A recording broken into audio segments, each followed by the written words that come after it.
Hello, আসসালামু আলাইকুম। সবাই নিশ্চয়ই অনেক ভালো আছেন।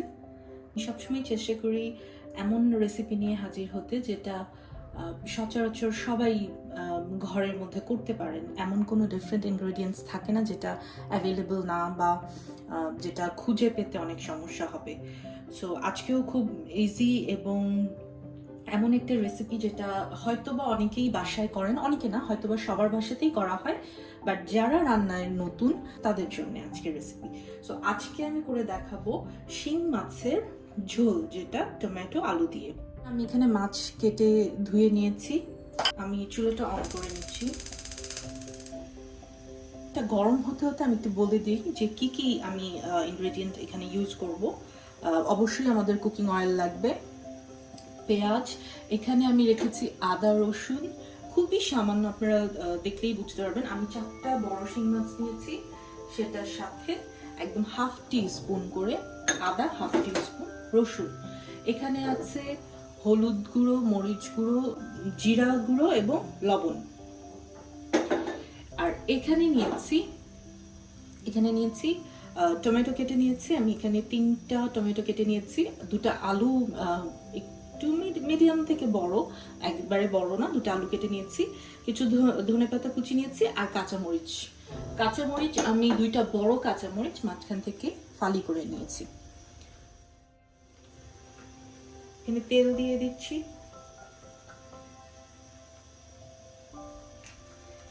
তেল গরম হলে আমি এটাতে পেঁয়াজ ছেড়ে দিব। 1 কাপ পেঁয়াজ দিয়ে দিচ্ছি।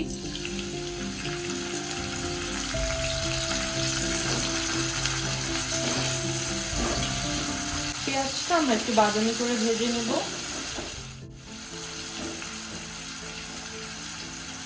আর এইটাকে পেঁয়াজ হতে হতে আমরা যেটা করব, আমরা যে মশলাটা রেখেছি এই মশলাটা আমি একটু পানি দিয়ে গুলিয়ে নেব।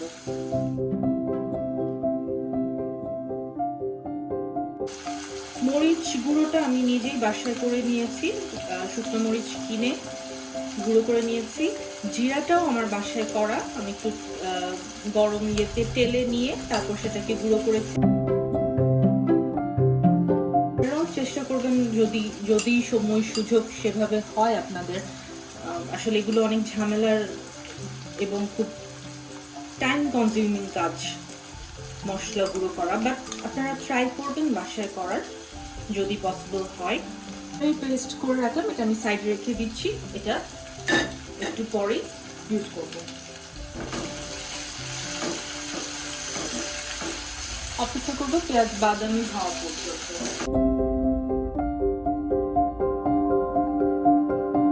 পেঁয়াজ হয়ে গেছে, এখন এটাতে আমি যে আদা রসুনের পেস্টটা রেখেছিলাম সেটা দিয়ে দিব।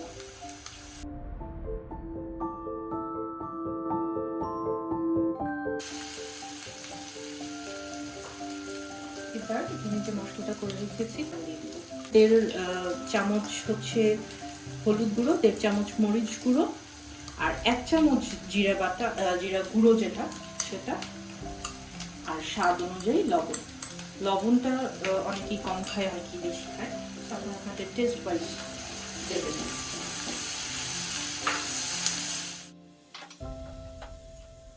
একটু পানি দিয়ে বাকি যে মশলাটা গায়ে লেগেছিল সেটা দিয়ে দিচ্ছি। কোনো কিছু চুলার আঁচটা আমি একটু লো করে দিচ্ছি। মশলাটা খুব ভালো করে কষিয়ে নেব।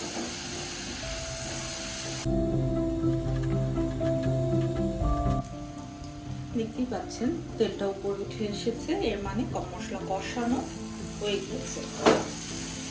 এখন আমি কিছু টমেটো আমি এখন দেবো, যেটা আমার ঝোলটার সাথে মিক্স হয়ে যাবে, আর কিছু টমেটো আমি সেটা শেষের দিকে দেবো, যেটা আস্ত গোটাই থেকে যাবে। সো আমি কিছু টমেটো ছেড়ে দিচ্ছি।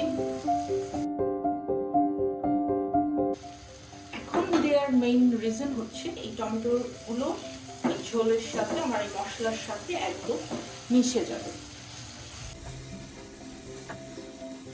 আমি এতে আলুগুলো দিয়ে দিব। কারণ আমরা আলু এবং মাছ দুটোই কষিয়ে নিব মশলায়।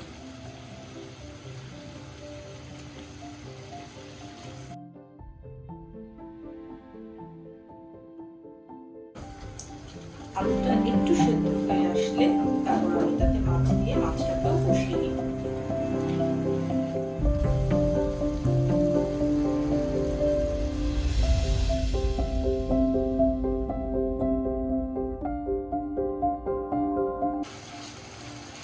টমেটোগুলো দিয়েছিলাম সেগুলো কিন্তু একদম গলে গিয়েছে, গলে সেই ঝোলের সাথে মেখে গিয়েছে।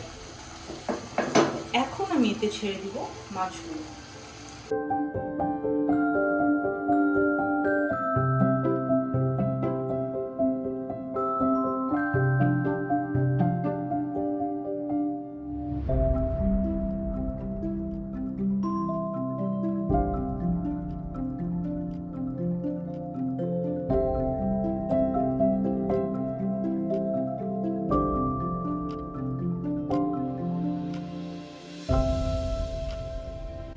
মাছগুলোকেও ভালোভাবে কষিয়ে নিতে হবে।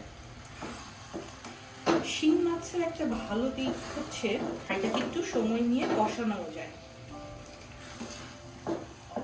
হালকা হাতে নাড়তে হবে। যে কোনো মাছ খুব দ্রুত ভেঙে যায়, দ্রুত সেদ্ধ হয়ে যায়, দ্রুত রান্না হয়ে যায় এবং দ্রুত ভেঙেও যায়। সো খুব হালকা হাতে আমি এটাকে মিশিয়ে দিলাম। সামান্য একটু পানি দিয়ে দিব। আর মাছ যতটুকু সম্ভব চেষ্টা করবেন কড়াই ধরে নেড়ে দিতে। স্পুন বা স্প্যাচুলা যত কম ইউজ করা যায় মাছের ক্ষেত্রে তত ভালো। মাছটা একটু মশলায় কষিয়ে নিব। সো এটা হোক, আমরা অপেক্ষা করছি।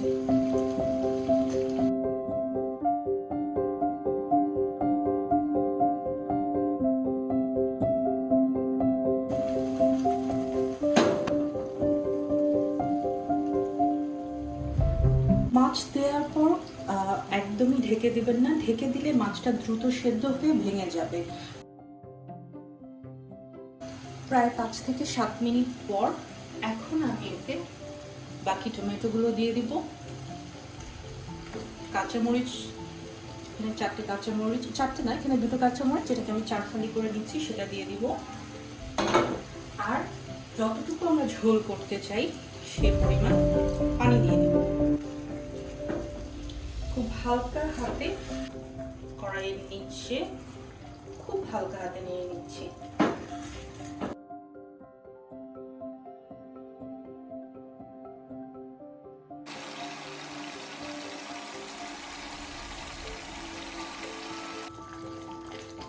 আপনি যতটুকু ঝোল রাখতে চান আপনি ঠিক সে পর্যায়ে চুলা অফ করবেন। আমি আর একটু টেনে দিতে চাচ্ছি, আমি চুলাটা বাড়িয়ে দিলাম যাতে তাড়াতাড়ি আলুটা টেনে নেয়, কারণ আমার রান্না কিন্তু শেষ। আমি পানিটা ঝোলটা আর একটু টানাবো।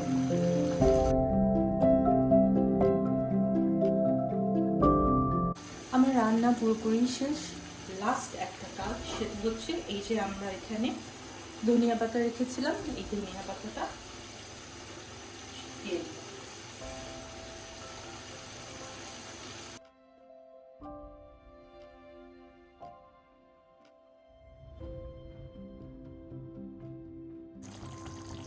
আমার রান্না শেষ। আমি এরকম একটু মাখা মাখা ঝোল রাখবো। চুলা অফ করে দিচ্ছি।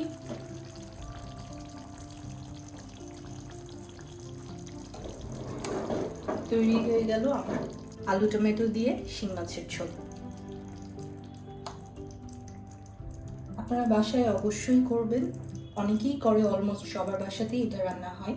তারপরও যেহেতু আমি শুরুতেই বলেছি রেসিপিটা হচ্ছে যারা একেবারেই নতুন তাদের জন্যে।